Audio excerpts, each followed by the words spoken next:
Oh well, oh well. Uh-huh. Oh well, well.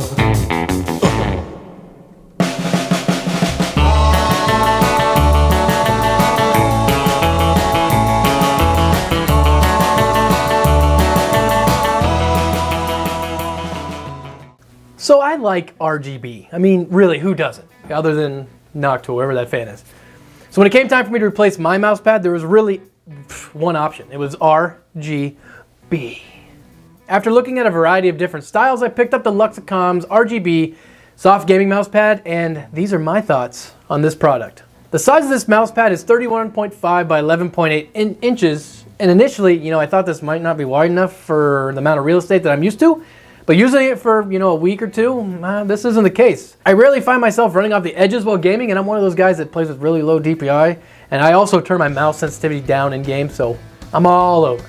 The underside of this mouse pad is coated with an anti-slip rubber, and then also another reason that I bought such a large mouse pad is that I find when using, smaller mouse pads, they start to slip and skid on my desk, meaning that I gotta pick them up and then try to clean off the rubber bottom and put them back down to try to get any traction. With this mouse pad, I haven't had any of these issues. The rubber provides exceptional traction, and then the fact that your keyboard and your left hand is anchoring down one side of the mouse pad means it's never gonna move. The surface of the mouse pad is also a high point, at least for me. I find that the fine braided material, it just feels good, and I find it has the perfect amount of friction to make the mouse movements feel precise and crisp. When I pulled it out of the box, this is actually one of the first things I noticed when I started using it, and I still enjoy it to this day. Now, for the main reason I bought this thing to begin with, the RGB. The mouse pad has 9 modes of RGB consisting of some rainbow effects and then some static colors, which is okay, but it's lacking in comparison to other RGB products on the market now.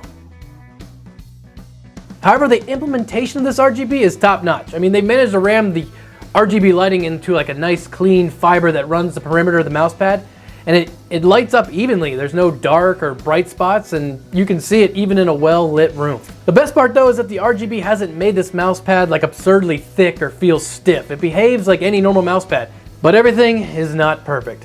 One thing in particular that you've probably noticed and that's been annoying me for quite a while now is that the edge of the mouse pad is wavy. Now, I've seen on Amazon that not everybody has this issue, but I do. I'm one of the few that does. And I'm sure that if I contacted the seller or Amazon, I could get it replaced, but I've chosen not to try to see if I can fix it myself. And so far, the recommendations that I've tried is placing a towel over it and ironing it, which didn't work.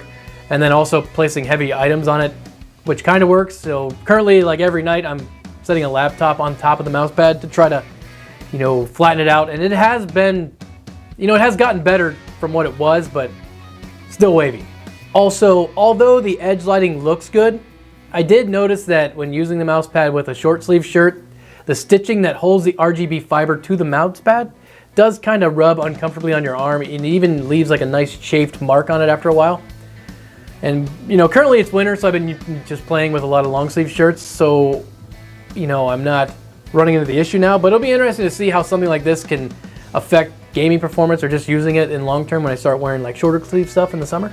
So in hindsight, is this a mouse pad that I would buy again? Personally, I think yeah. I mean, the implementation of the RGB is what I think is almost one of the best on the market. I mean, other mouse pads that use RGB are real thick or stiff. It's just, this one, it still seems like a mouse pad. Obviously, the fiber that rubs on your arm is not ideal, but if you're always gaming in long sleeve shirts, it's not gonna be a problem. So it will be interesting to see how this lasts into the summer months when I want to start wearing shorter sleeve shirts and stuff. But for now, I do enjoy it. I like the way it looks. So I would say yes, get one. However, I would also say that if you do buy one and it comes wavy, I would say just go ahead and send it back and get a new one, because most people seems like they don't get one that's wavy, and it's just not worth the trouble of trying to flatten it out. But thank you for watching. If you like this video, make sure to hit that thumbs up button and get subscribed. The bigger the community gets, the better the project gets.